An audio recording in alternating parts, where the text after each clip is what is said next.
गुरु साक्षात् परब्रह्म तस्मै श्री गुरुवे नमः। सभी धर्मानुरागी भक्त समाज को, जनता जनार्दन को हम हार्दिक अभिनंदन के साथ स्वागत करते हैं। कल के वीडियो में आप सभी ने सुना होगा गुरु सतगुरु कृपा विवेक चैनल का महात्म और उनकी महिमा। आज आइए हम लोग भौतिक उन्नति के विषय में बात करते हैं। भौतिक उन्नति का मतलब है संसार की सुख सुविधा। इसका सोपान, सूत्र, सीढ़ी, पैड़ी के ऊपर विचार करेंगे। हम किस प्रकार संसार की सारी संपदा, सारे सुख को प्राप्त कर सकें, इसी के ऊपर आज बातचीत होगी। यदि अपने जीवन में हम हर सुख, हर सुविधा, चारों तरफ यश, कीर्ति, मान सम्मान, इज्जत, बाजी प्राप्त करना चाहते हैं, हर वह चाह जिसके माध्यम से हम हर मानव के मानस पटल पर, हर मनुष्य के दिल में अपना साम्राज्य स्थापित करना चाहते हैं, हम संसार में हर प्रकार की उपलब्धि प्राप्त करने की तमन्ना रखते हैं, चारों तरफ से दसों दिशाओं में अपना बिगुल की घंटी बजाना चाहते हैं, संसार के हर क्षेत्र में, हर एक क्षेत्र से, मार्ग से भलाई चाहते हैं। हम ऐश आराम, हर सुख की जिंदगी चाहते हैं। एक राजा के तरिए पूजित होना चाहते हैं। एक राजनेता जैसा लीडर, प्रधान मुखिया बनकर अपने पीछे समाज को, भूले भटके जीव को, जो अपने विषय में यह नहीं जानते कि हमारा भला, हमारी उन्नति, हमारा अभ्युदय किस प्रकार, कहाँ से, कैसे होगा। यदि आप सर्वे भवन्तु सुखिनः की भावना रखते हैं तो आपको अपने जीवन में पहले क्रांति लानी होगी, जागृति लानी होगी। अपना संसार अच्छा बनाना होगा। अपनी बोली भाषा, आचार विचार, रहनी सहनी, बैठ उठ, दिनचर्या के ऊपर अंकुश लगाना होगा, सुधार करना होगा, परिवर्तन लाना होगा। हम सुधरेंगे, संसार सुधरेगा। हम बिगड़ेंगे, संसार बिगड़ेगा का नारा लगाना होगा। अतः आइए हम सब अपने कर्म पर सर्वप्रथम विचार करेंगे। शास्त्र के अनुसार जो जीव अपने जीवन में 5 कृपा आशीर्वाद प्राप्त कर लेता है, वो जीव को आगे बढ़ने से दुनिया की कोई भी ताकत नहीं रोक सकती है। यदि आप लोग 5 कृपा के विषय में जानना चाहते हैं, सुनने और समझने की जिज्ञासा हंस की भांति रखते हैं, तो आइए हम लोग 5 कृपा, 5 आशीर्वाद, 5 सूत्र, 5 फार्मूला के ऊपर प्रकाश डालते हैं। आप सभी धैर्य के साथ, शांतिपूर्वक, पिपासु बनकर श्रवण करेंगे और अपने जीवन में उतार कर अपने आप को सुखद, आनंदप्रद, मधुर बनने की जागृति लाएंगे। यही सतगुरु कृपा विवेक चैनल का उद्देश्य है। आइए 5 कृपा के विषय में जानते हैं। पहली कृपा माता पिता का आशीर्वाद, दूसरी कृपा गुरु का आशीर्वाद, तीसरी कृपा ईश्वर कृपा, चौथी कृपा पूर्व जन्म का अपना कर्म अच्छा होना या बुरा होना, पांचवी कृपा इस जन्म का अपना कर्म अच्छा होना या बुरा होना। आइए पहले माता पिता के आशीर्वाद पर विचार करते हैं। माता पिता हमारे देव हैं, यानी देवता हैं, भगवान हैं। वेदों में आता है मातृदेवो भव, पितृदेवो भव, यानी माता पिता जो जन्म देते हैं, पालते हैं, पोसते हैं, अच्छा संस्कार देते हैं, हमारे जीवन को किसी लायक बनाते हैं, उज्जवल और पवित्र बनाते हैं, जिससे हम अपने जीवन को हर सुख सुविधा प्राप्त कर सकते हैं, जो आज के समय की ज़रूरत है, मांग है, समाज में आवश्यक है। अपने माता पिता के प्रति आपका कैसा व्यवहार है? क्या अच्छा व्यवहार है? अच्छे प्रकार से उनके साथ बर्ताव करते हैं? क्या उनकी हर इच्छा, हर मनोरथ, हर एक आवश्यकता की पूर्ति करते हैं? क्या उनके साथ मधुर संभाषण करते हैं? क्या उनके साथ आपकी बोली भाषा, रहनी सहनी अच्छी है? उन माता पिता को देवता, ब्रह्म, भगवान, राम, कृष्ण, शिव, दुर्गा, पर अपर विद्या मानकर उनकी सेवा करते हैं, उनको नमस्कार करते हैं, दोनों चरण छूकर स्पर्श कर, दोनों हाथ जोड़कर, सिर झुकाकर आशीर्वाद प्राप्त करते हैं। यदि आप ऐसा करते हैं तो आप बड़े ही भाग्यशाली मानव हैं। आप पुण्य आत्मा हैं। आप देवलोक से आए हुए हैं,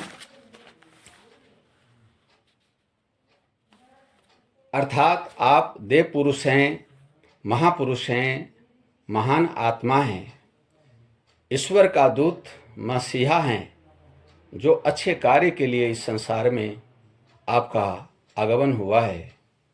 जो आप इस संसार में किसी अच्छे कार्य के लिए आए हुए हैं।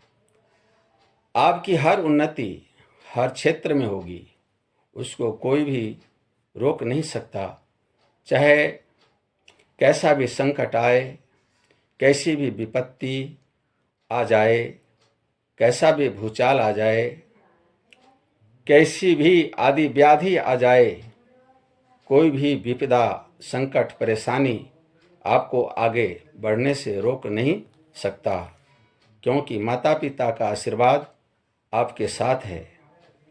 आशीर्वाद का मतलब अर्थ होता है सुरक्षा कवच, जिस कवच को धारण करने से प्राणी हर प्रकार से सुरक्षित रहता है, हर एक कदम को आगे बढ़ाते हुए आगे बढ़ता है तथा अपने लक्ष्य को, अपने मुकाम को, अपने मंजिल को, अपने गंतव्य सार्वभौम स्थान को प्राप्त कर लेता है।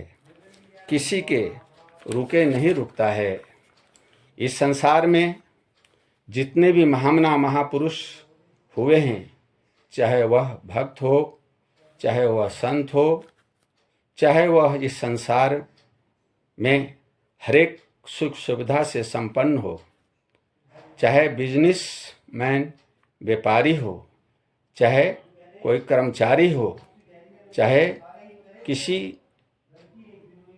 अच्छी पोस्ट पर काम कर रहा हो, राजनेता हो, चाहे प्रधान लीडर हो, कहने का मतलब यही है कि किसी के जीवन में अच्छाई देखी जाती है, सर्व सुख देखा जाता है, उसके पीछे माता पिता का आशीर्वाद जुड़ा हुआ होता है, उनकी कृपा होती है, उनकी अनुकंपा होती है, उनका आशीर्वाद प्रसाद होता है। इसी कारण ऐसे जन्मदाता माता पिता की सेवा नित्य प्रति चरण वंदना करनी चाहिए, आशीर्वाद लेना चाहिए। अभिवादन शिलस्य नित्यं वृद्धोपसेविनः चत्वारि तस्य वर्धन्ते आयुर्विद्या यशोबलम। हमारा शास्त्र कहता है, जो अपने माता पिता के चरणों में झुकते हैं, माता पिता की सेवा करते हैं, ईश्वर मानकर नमन करते हैं, हाथ जोड़कर सिर झुकाते हैं, आशीर्वाद लेते हैं, उस मानव के जीवन में 4 चीज़ों की प्राप्ति होती है। और 4 चीज़ों में ही यह अपनी जिंदगी है और पूरा संसार है। सर्वप्रथम आयु, उम्र बढ़ जाती है। आप शास्त्र पढ़ेंगे, ऐसे ऐसे प्रमाण मिलता है, ऐसे ऐसे इतिहास प्राप्त होता है जिनकी आयु अल्प थी, लेकिन उन्होंने अपने गुरुजनों के चरणों में, माता पिता के चरणों में आशीर्वाद प्राप्त किया, जिस कारण उनकी आयु बढ़ गई। सती सावित्री के विषय में आप लोग जानते होंगे। सती सावित्री के पति की उम्र थोड़ी सी अल्प आयु थी, लेकिन उसने अपने सास ससुर माता पिता की सेवा करके अल्प आयु से अर्थात धर्मराज के हाथ से बचाया और संसार में सावित्री ने वो सुख प्राप्त किया जो बड़े ही भाग्यशाली किसी पुण्य आत्मा को प्राप्त होता है। विद्या, ज्ञान और विज्ञान। इस जीवन में यदि हम मनुष्य हैं और हमारे अंदर ज्ञान नहीं है, अज्ञानता से जीवन भरा हुआ है, तो ज्ञान विहीने सर्वमतेन पशुर्भिः समानाः। जिसके जीवन में ज्ञान नहीं, विज्ञान नहीं, वह जीव, वह मानव पशु के समान है। अर्थात माता पिता की सेवा करने से विद्या ज्ञान की प्राप्ति होती है। यश, कीर्ति, प्रतिष्ठा, मान सम्मान, सर्व सुख, सर्व ऐश्वर्य की प्राप्ति होती है। बल, शारीरिक बल, मानसिक बल, धन बल, ऊर्जा बल, सार्वभौम बल। कहने का मतलब यह है कि संसार में, इस ब्रह्मांड में, इस धरा पर जितने भी बल हैं, ताकत हैं, पावर है, वह सब के सब प्राप्त होता है। प्रयत्न करने पर प्राप्त किया जा सकता है। उदाहरण के तौर पर यदि आप समझना चाहते हैं तो समझने की चेष्टा करें। प्रहलाद जी माता पिता के भक्त थे। उन्होंने त्रास दाता हिरण्यकश्यप के प्रति अनन्य निष्ठावान थे। उन्होंने भगवान हिरण्यकश्यप नरसिंह से प्रार्थना की कि हे नरसिंह, हे भगवान, मेरे पिता आपके प्रति दुर्विचार रखते थे, सदा आपसे द्रोह करते थे, किंतु हमसे यदि आप खुश हैं, हमारी भक्ति से, हमारी नम्रता से, हमारी शीलता से, यदि आपने इस नरसिंह रूप को धारण किया है, तो आप कृपा करके मेरे पिता हिरण्यकश्यप का उद्धार करें, कल्याण करें। पुत्र वही होता है जो अपने पूर्वजों को नरक में जाने से रोकता है। आगे राम कृष्ण माता पिता के भक्त थे। राम भगवान का उदाहरण रामायण में आता है। तुलसीदास जी कहते हैं, प्रातः काल उठकर रघुनाथा, मात पिता सिर नावहि माथा। प्रातः उठकर अपने माता पिता के चरणों में नमस्कार करते हैं, प्रणाम करते हैं और आशीर्वाद लेते हैं। इसके आगे आयुष मांगहि करहि सब काजा, और उनकी आज्ञा से अपने राजपाट को संभालते हैं। उसी प्रकार कृष्ण भगवान के जीवन में आता है। भगवान कृष्ण रोज अपने माता पिता की चरण वंदना करते हैं, सम्मान देते हैं, देवता समझते हैं। इस कारण हम लोग राम कृष्ण को भगवान समझकर,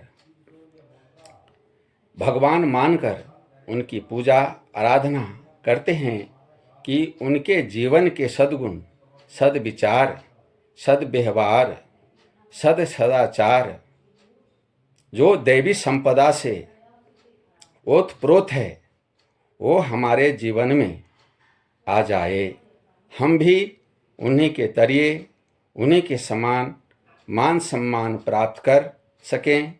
उन्हीं के समान इस संसार में प्राणी आदर के साथ हमारी गाथा को गा सके। यद्यद् आचरति श्रेष्ठः तत्तत् इतरजनः। यद्यद् आचरति श्रेष्ठः, जो महापुरुष जिस जिस आचरण को अपनाते हैं, उनके अनुयायी, उनके वंशज, आने वाली भावी पीढ़ी, होने वाली पीढ़ी भी उसी रास्ता को, उसी आचरण को, उसी मार्ग का अनुसरण करते हैं। महापुरुषों के आचार के पीछे दुनिया के लोग चलते हैं। महाजनों येन गतः स पंथः।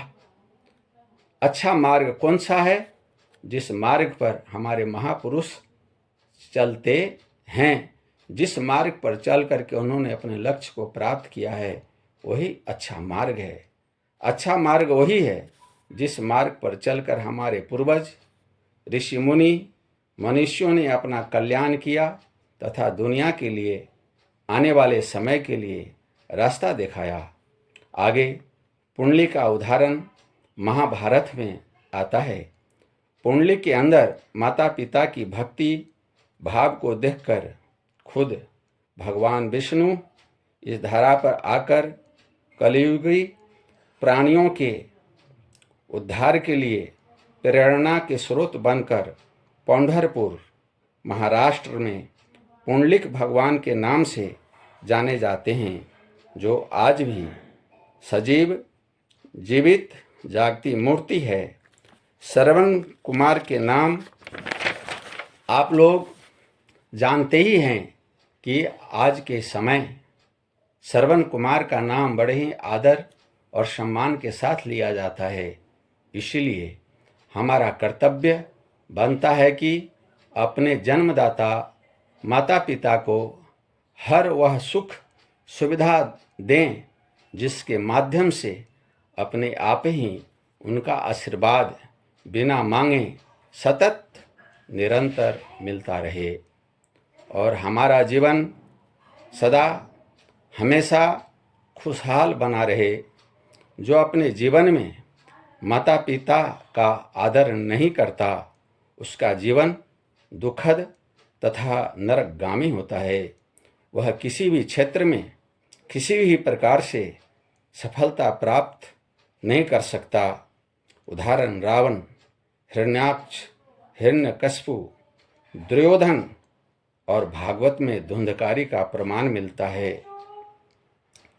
बात आती है दुर्योधन की। दुर्योधन का नाम पहले सुयोधन था, बाद में कुसंग के कारण उसका नाम दुर्योधन हो गया। जब महाभारत का युद्ध होने का निश्चय हो गया, तब पांचों पांडव सर्वप्रथम अपनी माता कुंती के पास गए और विजयश्री के लिए चरण वंदना की तथा हाथ जोड़कर प्रार्थना की कि आप हमारे जीवन के गुरु हैं, देवी हैं, मेरे उपासक देवता हैं, अतः विजयश्री का आशीर्वाद प्रदान करें। माताश्री, यदि हम लोग अधर्म के मार्ग पर युद्ध करने के लिए आपसे आशीर्वाद लेने के लिए आए हैं, आपकी कृपा चाहते हैं, तो आप आशीर्वाद विजयश्री का वरदान न दें, क्योंकि जो अधर्म के मार्ग पर चलता है, जो इंसान अपने माता पिता के दिल को ठेस पहुंचाता है, उसकी जीत नहीं होती, उसकी हार निश्चित है, पराजय होती है। अन्यथा आप सोच समझकर ही उचित निर्णय लें तथा आशीर्वाद प्रदान करें। आपके आशीर्वाद कृपा के बिना युद्ध में जीत मिलना संभव नहीं है। माते, ऐसा संस्कार आपका ही दिया हुआ है। इस बात को सुनकर कुंती माता गदगद हृदय से, प्रसन्न चित्त और मन से आशीर्वाद दिया कि तुम्हारी जीत हो, विजय हो, विजय श्री तुम्ही को प्राप्त हो।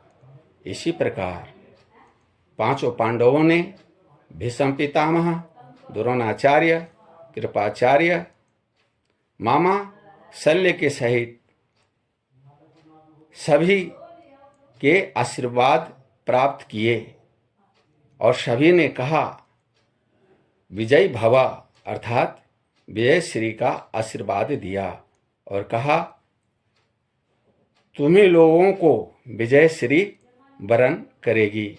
तुम सब धर्म पूर्वक राज्य चलाओ तथा धर्म की स्थापना करो।